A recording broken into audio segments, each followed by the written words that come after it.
Our connection to the land and river cannot be told in a single setting. It is not revealed in a single story or legend. To understand the Colville Confederated tribal members' relationship to the Columbia River, you must have lived or have heard hundreds of hours of oral history. We present only a small sampling of the saga of life along the river since the building of the Grand Coulee Dam. The Grand Coulee Dam ended the annual migration of salmon to the upper Columbia River. Salmon were the staple food of our tribes, central to our commerce and economy, an integral part of the ceremonial, legendary, and spiritual life of our people. The building of the Grand Coulee Dam ended a way of life. On July 16, 1933, a crowd of 3,000 witnessed the first stake being driven into place. The resulting 12 million cubic yards of concrete was the greatest engineering endeavor ever taken. It resulted in the largest concrete dam in North America, the third largest producer of electricity in the world. Grand Coulee Dam permanently blocked 1,400 miles of salmon spawning habitat. It inundated 56,000 acres of land that previously supported a variety of wildlife. Little thought was given to the impacts on the fish runs or the people whose lives revolved around them.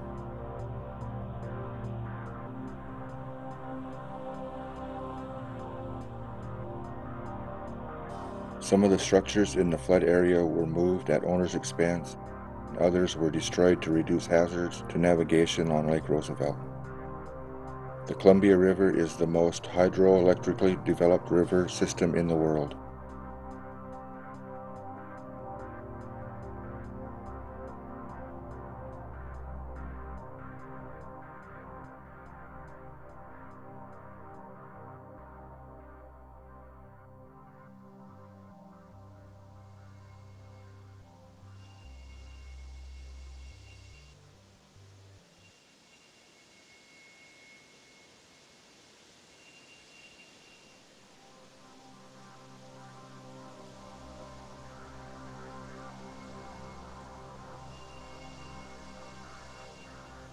Oman was the center of their universe. Land belonged to their ancestors whose bones were buried in it, to the present generations which used it, and to their children who would inherit it.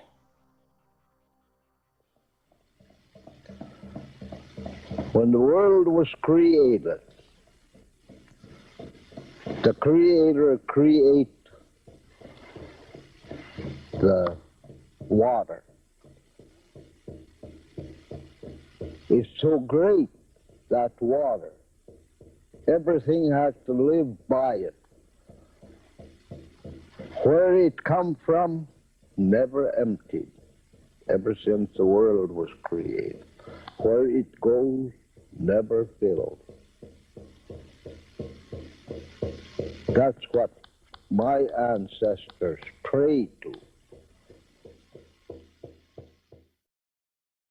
19th century white visitors to the plateau described with awe the tens of thousands of pounds of fish harvested and prepared by the Indians at their principal fisheries. We're talking about what's behind the Grand Coulee Dam, of what was lost, and all things that the people used to rely on. And up the river from Grand Coulee, what they call Willow Basin, and what I was told and what I could remember, that it was a winter campground for Indian people. The economic pursuits of the Colville and Spokane tribes in Aboriginal times consisted of fishing, hunting, and gathering. The several species of salmon taken from the Columbia River and its tributary streams supplied approximately half the total diet. In 1934-32, they put the dam in, and that blocked off where the shallows were, where the people used to catch their salmon, the elders, our ancestors.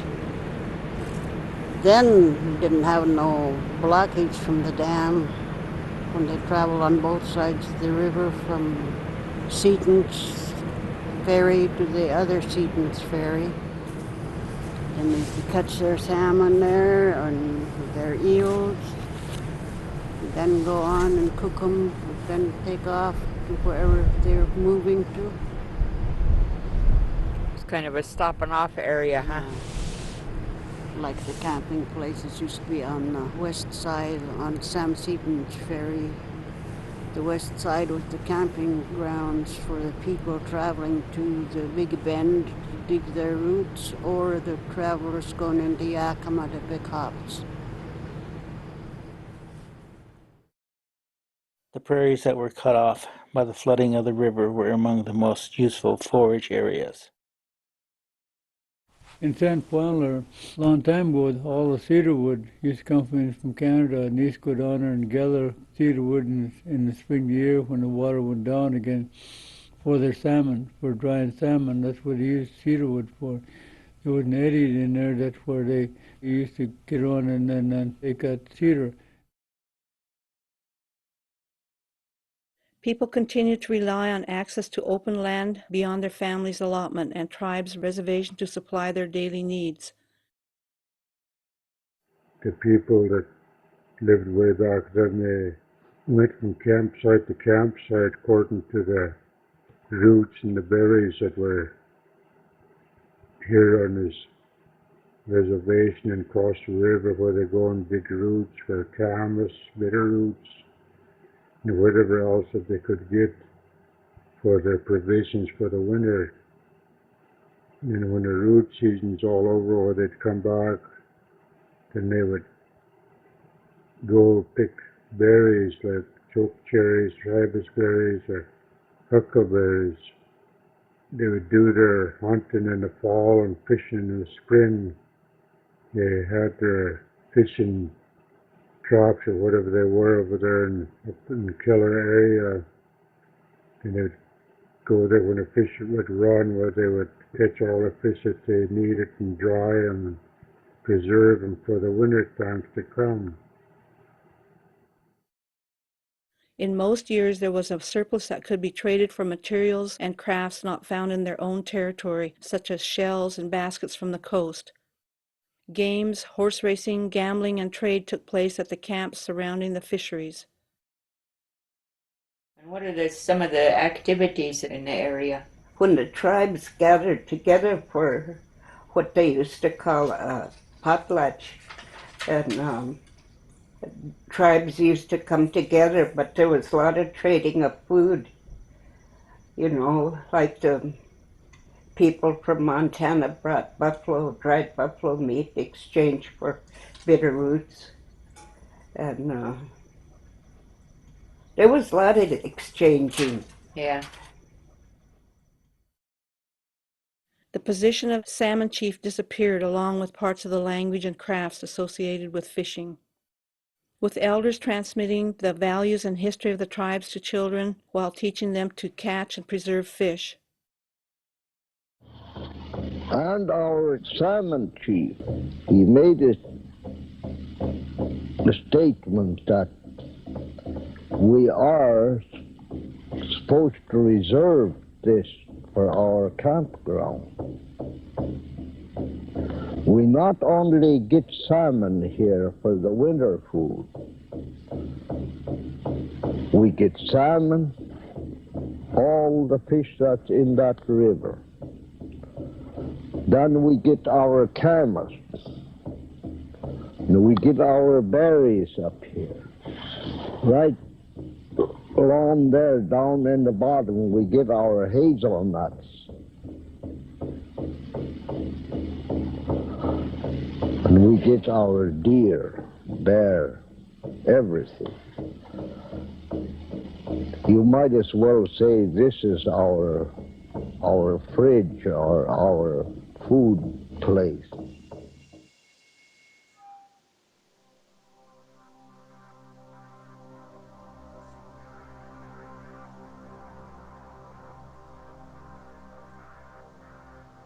The U.S. pursued no formal process involving the tribes in decision-making or gaining the tribes' consent for the taking and inundation of lands or the destruction of the tribes' fisheries.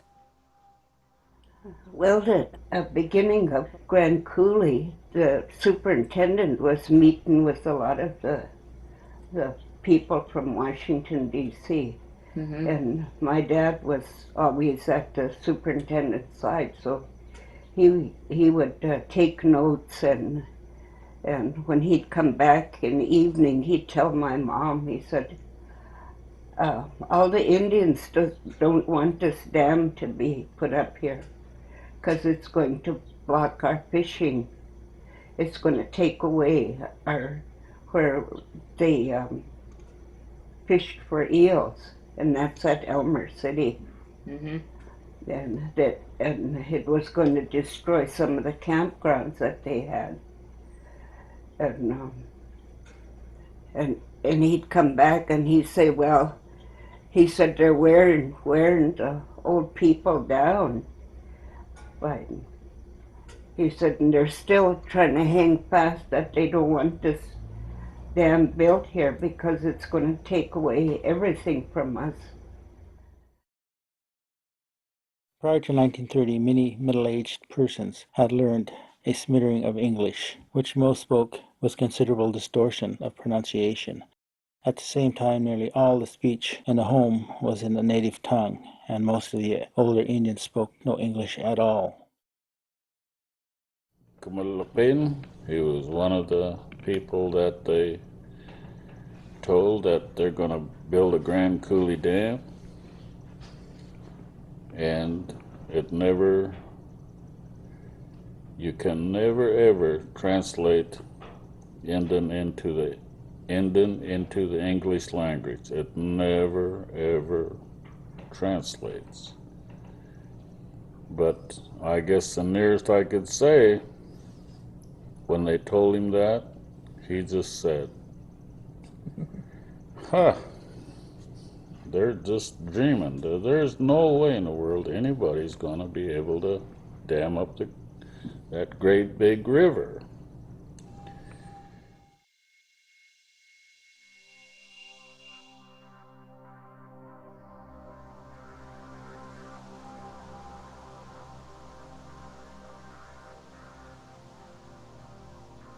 Some of the most significant and substantial of these sites for early man are in the Aboriginal territory of the Confederated Tribes.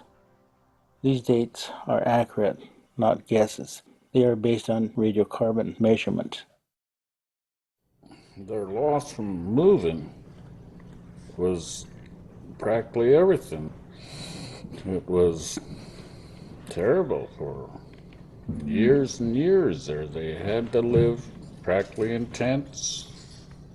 There was no lumber available. Log cabins were made. It was the only building structures that could be built, is a small log cabin to live in. There was no transportation. There was no government help. The only help was the farm agent. He wanted the Colville tribe to become farmers and make their living that way. Most tribal people lived on reservations by the 1930s. A few families had adopted a largely farming or cash economy, but others still lived almost entirely in the traditional way. I was born in 1928. When the river started rising, I could see the changes. They were cutting down, clearing the trees so many feet away from the water. There was a place that on the Spruce Creek, they called it, just a few miles from where we lived. And I used to ride my horse down there to fish in the Spruce Creek, and there was a flat there that you could go and overlook the river. And my dad told me, don't go to the edge of that flat. Stay away from there. I was a kid, and I was about maybe 12. I rode my horse over there and tied it up, and I went over, and for some reason I just thought, I kind of felt a little bit uneasy. But I went over and crawled and looked over the bank, and then I could see the dust rising where the earth was breaking off and going into the water. And it would make a kind of a thundering sound, so I thought, well, and my horse kept snorting and snorting, and I thought, oh, I guess I better go back. And when I turned around to go back, there was already a wide crack behind me. It was ready to slide, and so I hurried over and untied my horse and walked back, and I just got away from there, and the earth slid out. There was no attempt by the government to provide other facilities to solve these problems. Schools were left to the individual responsibility of the local school boards. This here's where I went to school, and it's underwater, as you see.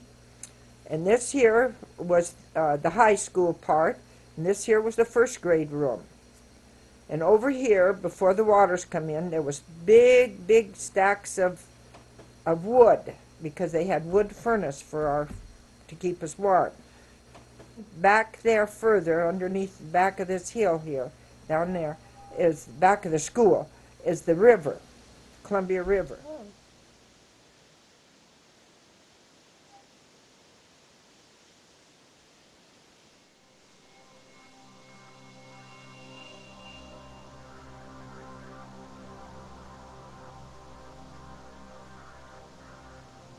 With the loss of all or most of the anadromous fish, these tribes lost the centerpiece of their economy and culture.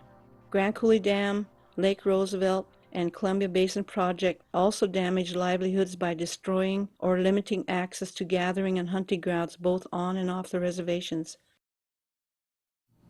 I did see the salmon up there, how black it was and how thick they come through. Man, that was amazing to me. No kidding. I used to hear my grandma talk about it and a few other ones talk about it. They go, while they sleep on the ground, you can hear the salmon go up the river, man, they all get excited and go. And that's a message to them, so they go and then they run out there and start fishing. But that's some of that. You just got to see the salmon go up the river, how thick they go. Hostory Lake took a lot of information away from us, and I kind of feel kind of bad about it because it's lost. With the construction of the Grand Coulee Dam, there were no longer any salmon at the traditional ceremonial sites, and an integral component of the native religion was lost, destroyed. Well, they robbed the Indians of their homes. Dad talked about Grand Coulee, and then for a while he said it might be a good thing for the white people. He said, but for us Indians, it's going to take a lot away from us, because we had salmon coming up, all the way up into Canada. Mm-hmm. And that blocked the salmon. They never built a salmon ladder. And then when they put the dam in, it destroyed the eels. The eels quit coming. And this population was for the most part Indians who were living in a subsistence economy and had a way of life built around the river, i.e. the fish and crossing the river to gather other elements of their diet, etc. This was wholly destroyed. During the summer times they had campsites all along that river going up as far as West Fork or above West Fork for those that were fishing, catching salmon. But after the dam come in, and then it all stopped. They didn't have any more salmon to catch anything, and on up the river from on the Columbia side.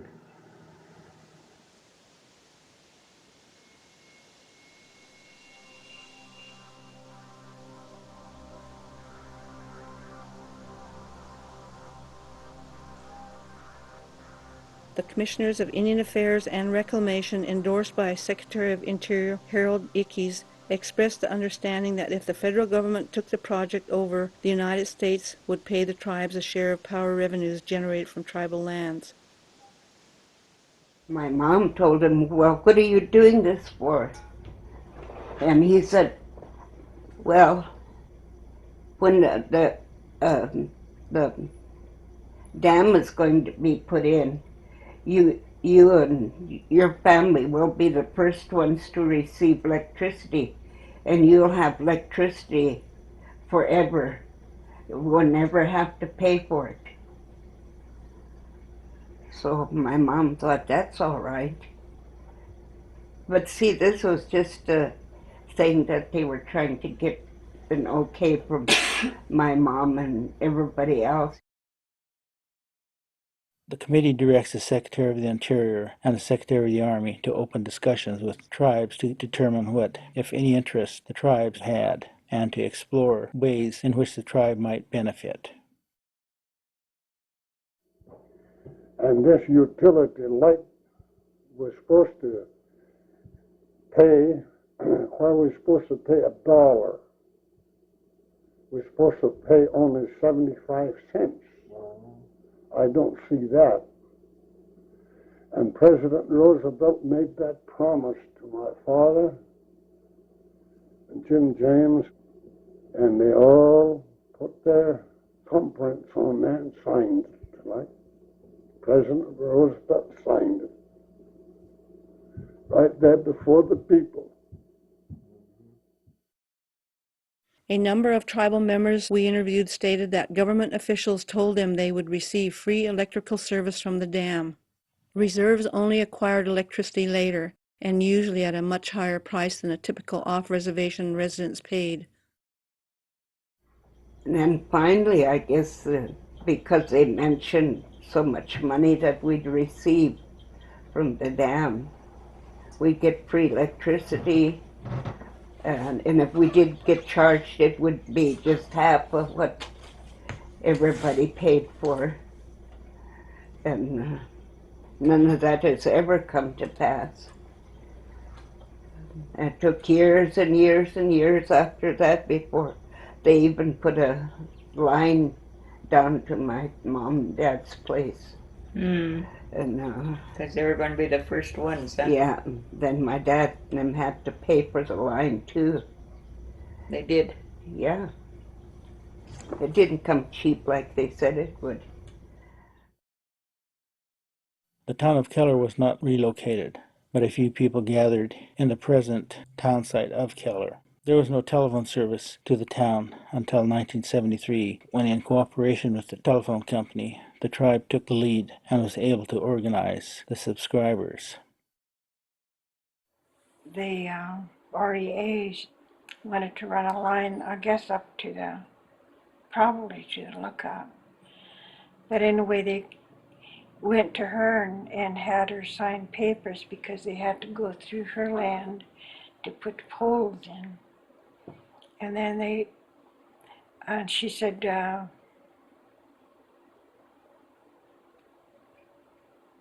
I guess they told her that she would probably get free electricity or something like that, you know. And so finally she signed a paper and they put poles through her property to go on.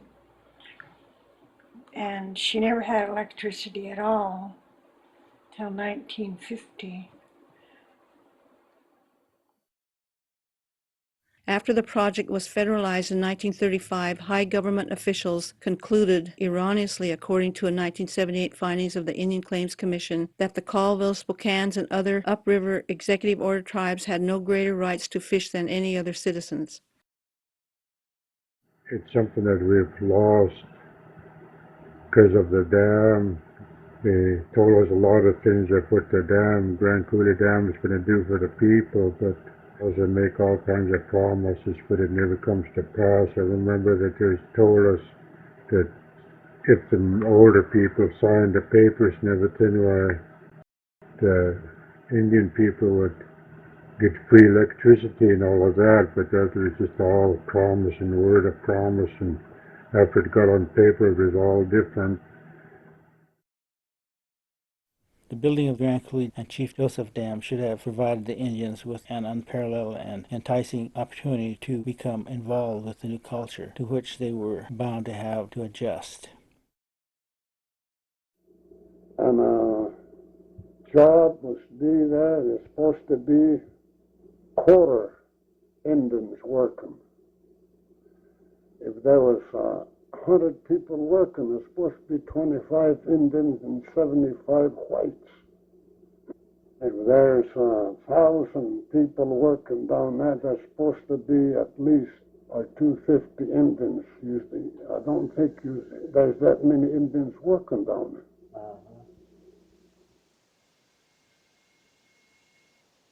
It is my careful, considered professional opinion that, apart from and beyond any material damages or pecuniary losses suffered by the Colville and Spokane tribes of Indians as a consequence of federal power developments on or associated with the two reservations, they sustained incalculable injuries in the transformation and destruction of many of the most fundamental and treasured aspects of their native culture. The unwelcome acculturation that forced them into a new and alien lifestyle, and the destruction of their native economy.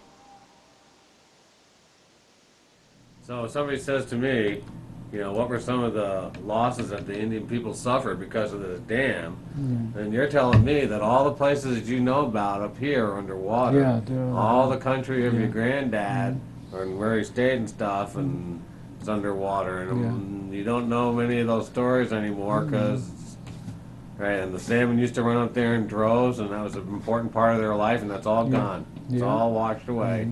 Okay.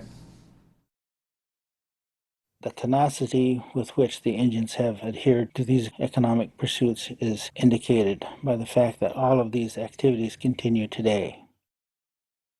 That Sampoil River was one of the most gifted rivers up the Columbia.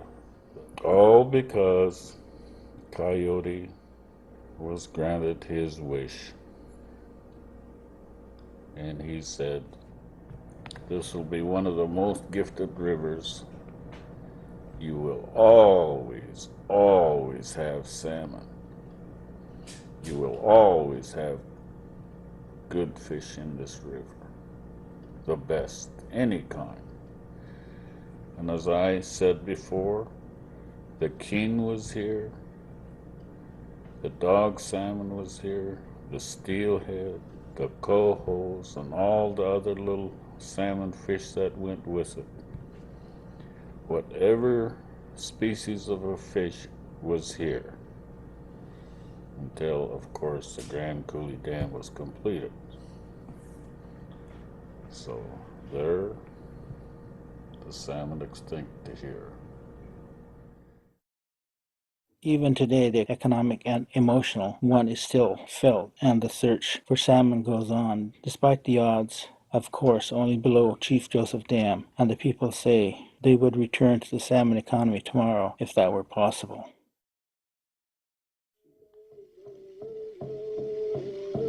There. That's the song that brought the salmon, brought the people here. That's the song. That was sung right down there, right at that point.